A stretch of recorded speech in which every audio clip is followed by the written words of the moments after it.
By the mid-19th century, the United States had grown into a global industrial power, but it was operating without a safety net. Factories were expanding, and railroads were crossing the continent at a blistering pace, yet there was no Federal Reserve or central authority to regulate the flow of capital.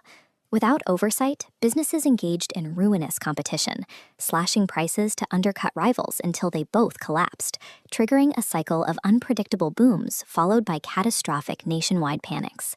The nation's industrial output had outpaced its financial infrastructure. This gap created a power vacuum that shifted the responsibility of economic survival from the government to the private sector. The famous banker John Pierpont Morgan made a career out of imposing order. He viewed the messy, competitive landscape of the Gilded Age as an efficiency problem that required a singular solution. He called his method Morganization. The process involved purchasing bankrupt, chaotic companies, stripping away their existing management, and merging them into stable, disciplined monopolies. This strategy created the foundation of modern corporate America, resulting in giants like General Electric and the world's first billion-dollar corporation, U.S. Steel. By the early 1900s, Morgan occupied the boardrooms of the nation's most vital industries.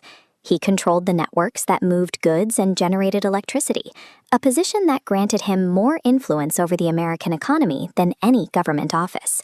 The scale of that influence was proven during the Panic of 1893. The U.S. Treasury was rapidly depleting its gold reserves, leaving the federal government only days away from a total default on its debts. Morgan traveled to Washington and faced a reluctant President Grover Cleveland, who was wary of the optics of taking help from Wall Street. Morgan pointed to a forgotten Civil War-era statute that allowed him to organize a European banking syndicate and personally inject 3.5 million ounces of gold directly into the Treasury.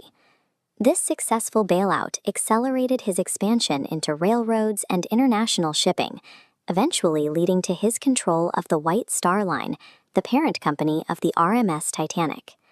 By stabilizing the national currency through private means, Morgan had effectively assumed the role of the state, performing the exact functions of a modern central bank.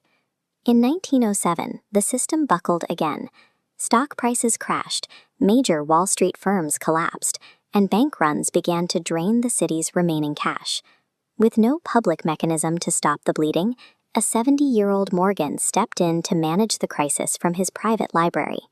He summoned the nation's top financiers to his study, and once they were inside, locked the heavy wooden doors and pocketed the key. Morgan issued an ultimatum. The executives had to commit millions of their own dollars to provide the liquidity needed to save the banks, or no one would be allowed to leave. The bankers eventually signed the agreement. Morgan released funds into the market, and the panic subsided almost immediately. While the country was saved, the crisis revealed a staggering reality.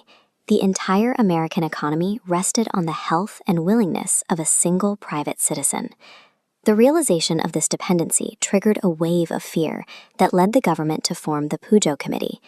Congressional investigators interrogated Morgan regarding his money trust, attempting to map out the undocumented control he held over the nation's credit. The hearings confirmed that a gentleman's agreement among a handful of private bankers had bypassed democratic oversight of the economy entirely.